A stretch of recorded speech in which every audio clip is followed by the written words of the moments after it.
بسم اللہ الرحمن الرحیم انا للہ و انا الیہ راجعون۔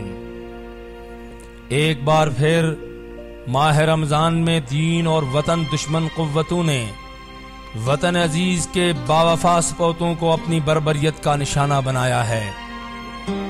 آج جبکہ رمضان المبارک کے آخری عشرے میں امت مسلمہ عبادت میں مصروف ہے تو سفاک دہشت گردوں نے کامرا ایئر بیس پر حملہ کر کے ایک جوان کو شہید کر دیا، جبکہ دوسری طرف گلگت جانے والی مسافر بسوں پر حملہ کر کے 20 سے زائد بے گناہ مسافروں کو شہید کر دیا۔ ہم ان وحشتناک اور المناک سانحوں سے گھبرائیں گے نہیں، اور نہ ہی ان سانحوں کا مقابلہ سر جھکا کر کریں گے، بلکہ ہم آل محمد کی محبت میں بڑی سے بڑی قربانی دینے کے لیے ہمیشہ تیار ہیں اور تیار رہیں گے۔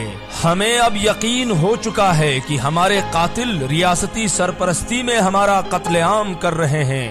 اتنے بڑے سانحوں کے بعد بھی دہشت گردوں کے خلاف آپریشن نہ کرنا اور ان کے خلاف ایکشن نہ لینا اس بات کی دلیل ہے کہ سفاک دہشت گرد ریاستی سرپرستی میں ملت تشیع کا قتل عام کر رہے ہیں۔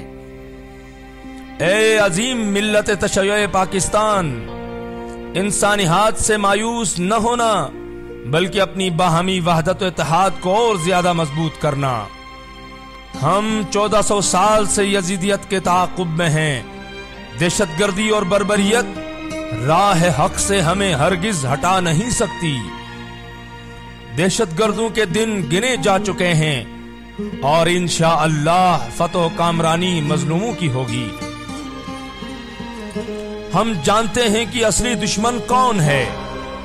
آج شام سے لے کر سانحہ بابوسر ٹاپ گلگت تک دینداروں کے قتل عام کے پیچھے عالمی سامراج، خاص کر امریکہ اور اسرائیل اور اس کے گماشتوں کا کام ہے۔ گلگت بلتستان کے راستوں میں مسلسل ایک ہی انداز میں محبان وطن کا قتل عام سیکیورٹی کے اداروں کے لیے ایک ایسا بنیادی سوال ہے جو اب ہر خاص و عام کے ذہن میں پیدا ہو چکا ہے۔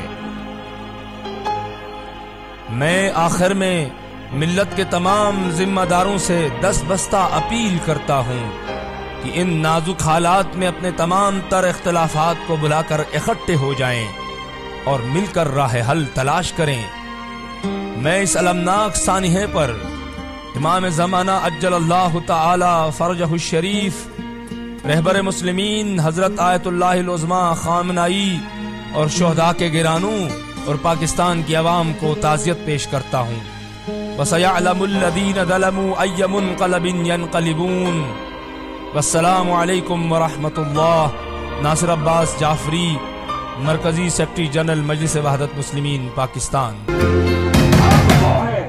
جن کا پاکستان کے کسی دشمن کے ساتھ کوئی تعلق نہیں ہے، پاکستان کے ساتھ نہیں ہے، ان مسلمان ممالک کے ساتھ بھی نہیں ہے، گردوں کے ساتھی ہیں۔ ہم شیعہ پاکستان کی پہلی دفاعی لائن ہے۔ ہم پاکستان کا فطری دفاع ہے۔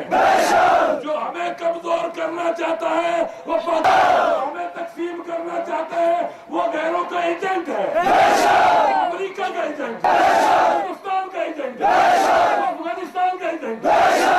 لہذا